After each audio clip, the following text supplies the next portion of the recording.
Welcome to the League of Legends Champion Spotlight, featuring Ahri, the nine-tailed fox. Ahri is a mobile mage assassin. Utilizing skill shots, dashes, and clever positioning, Ahri excels at taking out single targets and disrupting the enemy team. Ahri's passive is Soul Eater.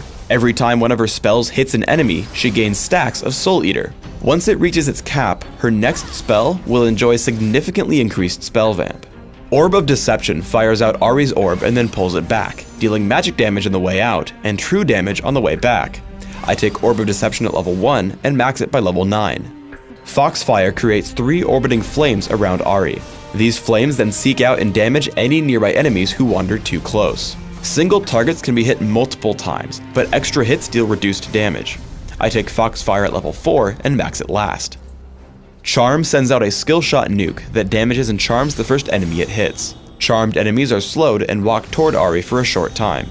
I take Charm at level 2 and max it by level 13. Ahri's ultimate is Spirit Rush. When activated, Ahri dashes toward the cursor and damages 3 nearby enemies. Ahri may dash twice more within a few seconds of first using Spirit Rush before it goes on cooldown. In early laning, I make sure to count the charges on Soul Eater. Once I've capped it out, I use Orb of Deception to hit as large of a minion wave as possible, returning the most health I can. After learning Spirit Rush, I head to gank other lanes. I make the mistake of leading with Charm instead of waiting for a clear shot. However, I Spirit Rush over the wall and then dash away from his turret in case I get locked up inside turret range. Yorick and I take him down and then Skarner appears. I tag him with Orb of Deception and activate Foxfire, walk on top of him, and take him down before retreating with Yorick. As my team sieges the middle turret, I try to poke as much as possible with skill shots. Landing Charm means I get Orb of Deception without any dodging. Again, I keep track of Soul Eater stacks, using Foxfire to trigger the spell vamp for Orb of Deception. Spirit Rush comes back from cooldown and Annie is out of position. I activate Foxfire, Spirit Rush over, fire off Charm, and then immediately Orb of Deception. I use my 2 remaining charges of Spirit Rush to escape Singed. Ahri excels at catching opponents off guard. Here Malzahar is attempting to defend his base, but a quick Spirit Rush into Charm locks him up. I follow with Foxfire into Spirit Rush and a point-blank Orb of Deception for the kill. With my final charge of Spirit Rush, I escape from underneath the turret. Once everyone gets together for the fight, I try to keep my distance and just dish out damage with my basic spells until I notice an opening.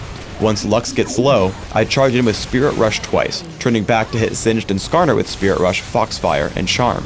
As Singed tries to escape, I flash for Orb of Deception, able to easily clean up Skarner in the resulting 4 versus 1 fight. Our opponents catch us near Baron. I open up on Skarner because I can't assassinate anyone with so many crowd control effects on the enemy team. We're able to kill him rather quickly as I use Spirit Rush not to dive onto enemy champions, but to damage the surrounding enemies, Skarner and Singed. Once Skarner falls, I look to take out squishier targets like Annie, landing Charm and Foxfire to pick up the kill. With most of their team dead, I'm able to play a little bit more aggressively by walking up to Singed for Orb of Deception and Foxfire, killing him. With the fight now 4 versus 1, I leave my team to clean up Lux as I head toward my minion wave to push down the enemy base. On Dominion, Ahri's all-out offense lets you really help your team out in larger fights. As we push onto the windmill, I land skill shots on Tristana and Dr. Mundo, activating Foxfire to help pick up Fizz. With Ignite and Orb of Deception, I wear my opponents down further. After, I decide I can go in for the kill on Tristana. Ghost, Charm, and basic attacks grab the kill and I escape for a health relic. Once we've actually captured the windmill, Fizz respawns and shows up. I know with my remaining health I can only attempt to interrupt his captures, but once Alistar comes in to help, I try to bait him over. He lunges at us with Playful Trickster, and as soon as Alistar lands Pulverize, I tag him with Charm, allowing Alistar to headbutt him away for a kill underneath our turret. It's important to note that landing skill shots is extremely vital when playing Ahri. I spot Heimerdinger heading in toward the Speed Shrine. I try to lead him with Charm, but he dodges by stopping in place. He dodges Orb of Deception by turning around, but by using Spirit Rush, I hit him with the second half of it.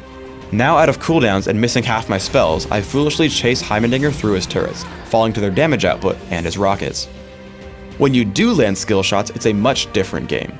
As Heimerdinger comes down from the windmill, I land Charm successfully. This lets me hit Orb of Deception without him dodging. Between Foxfire and Spirit Rush, I clean up Heimerdinger extremely quickly and start to capture the point. For runes, I take magic penetration marks, ability power per level seals, ability power per level glyphs, and flat ability power quintessences. This build is aimed at giving me the greatest possible magic damage at all stages of the game.